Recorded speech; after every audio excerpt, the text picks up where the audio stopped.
Another sport turning heads is volleyball. For more on that, we are joined by Cassidy Hettesheimer to tell us about the team's recent success, as well as the impact of a certain player on the team. Cassidy, the floor is yours. Thanks, Michael. Georgia football isn't the only Bulldogs team playing Tennessee soon or vying for an SEC title this fall. UGA volleyball is going toe-to-toe with some of the conference powerhouses, thanks in part to the play of one champion transfer who's the tallest UGA volleyball player in over a decade. Check it out. Out of all of Georgia's SEC opponents, junior transfer Sophie Fisher is especially familiar with the University of Kentucky. Georgia faced the Wildcats, which are ranked second in the SEC, on Wednesday at Segment Coliseum.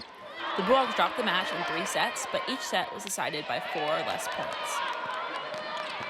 After winning a national championship and 2 SEC titles with perennial conference contenders Kentucky, Fisher transferred to UGA this offseason and has been a part of the Bulldogs' sudden rise towards the top of the conference. It's been great. I mean, I couldn't have asked for it to be better. It's definitely, I did not expect it to be like this smooth of a transition at all. Like, I thought there was going to be much more bumps. Last season, after finishing 8th in the SEC with a 12-17 record, Georgia is now 3rd in the conference at 17-6 overall and 8-4 in conference play. The Bulldogs swept number 11 Florida on the road in October, taking down the first-place team in the SEC. I think our serve and pass game has been pretty strong. You know, the chemistry of the team, it's really improved from last year, and then the additions this year, both our freshmen and transferring in Sophie, have been big for the team. Fisher, a 6'5" middle blocker, leads the Bulldogs in the entire SEC in blocks, with 134 in the season so far. That's more than double the next Bulldogs player and has her ranked 8th in NCAA Division I volleyball. Fisher broke Georgia's single match block record this season, and she's already surpassed Georgia's 2021 block leader with 6 games left to play in the regular season. I was talking to Tom at the beginning of the season about just like how I wanted to, it's kind of more fun to be a better blocker than a better hitter because everyone can hit, but like blocking is hard. And so just been working on that a bunch with him, and it's been paying off. Fisher is second on the team in kills too, behind senior Casey Evans, all while playing a new position for a new team. She switched from outside hitter to middle blocker when transferring to UGA. Her in the middle, but I see her as a really versatile middle who can, she can really hit every set along all 3 rotations. So that makes her pretty special. So I see her as like a middle blocker plus, you know, who can do way more than any other middle in the conference can do. Fisher played 18 matches across her 2 years at Kentucky. She's already played in all 23 of the Bulldogs matches this year. Fisher said she transferred with her sights set on continuing with volleyball after graduation. Well, Tom is a big reason why I also came here, and has a lot of connections with like the Canadian women's national team and just like knows a lot of like international volleyball stuff, and like I want to play internationally whenever I'm done with college, which is coming up, which is sad. Both Fisher and Black said that the Georgia team is especially close this season, a key factor in its success.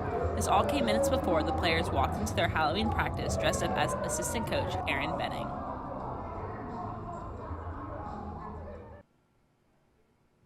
And Michael, Fisher's performance has bumped up the team's total block numbers too. If Georgia stays on this pace, they'll finish the regular season 29 games with 291 blocks, up 41 from its 29 games last season.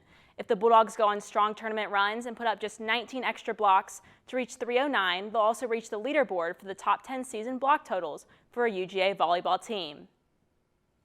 How far is Fisher from breaking any individual blocking records? At 134 blocks this season, Fisher still has a ways to go to beat the UGA single season record of 198. Over 147 will put her in the top 10. But if her blocks per set average holds steady, she'll finish 3rd on the UGA leaderboard for a single season. And again, her height itself practically makes history at UGA. Typically, it's Big Ten and Pac-12 schools drawing those types of volleyball players. But I know Fisher and Black would tell me it's not about records right now, it's about consistency. These last 6 SEC games will be crucial. Georgia faces Arkansas at home this Sunday before taking on the Volunteers on the road next Friday. This could very well set Georgia up for a strong tournament run, if they're consistent, like Black told me. Michael, take this for comparison. UGA volleyball has only finished the season with more SEC wins than losses 3 times in the past 13 seasons. It's different so far this year, and it'll be a close race to the top and definitely one to watch. Back to you. Yes, Cassidy, the time is set for 6:30 for next Friday's game out in Knoxville.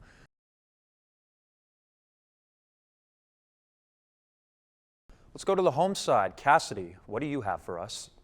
Thanks, Michael. Now let's talk a different kind of football for a minute. The player that I'm going to give greatest goal scorer is UGA place kicker Jack Podlesny. The former walk-on is third in the SEC in scoring this season and 14 out of 16 on his field goals. But Podlesny only began consistently kicking field goals in his senior year of high school. He dabbled in it before, but up until then, he was strictly a soccer player. He played center back in high school, and his dad is a longtime high school soccer coach. He earned the Glenn County football team's starting kicker role in just his senior year of high school when he began considering college ball.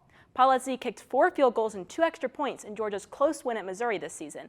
And I don't know, y'all, if Podlesny wasn't so good at scoring goals, field goals in this case, Georgia might not be heading to this weekend's game undefeated. He might have to come up clutch with a last-minute score if this week's game is just as close.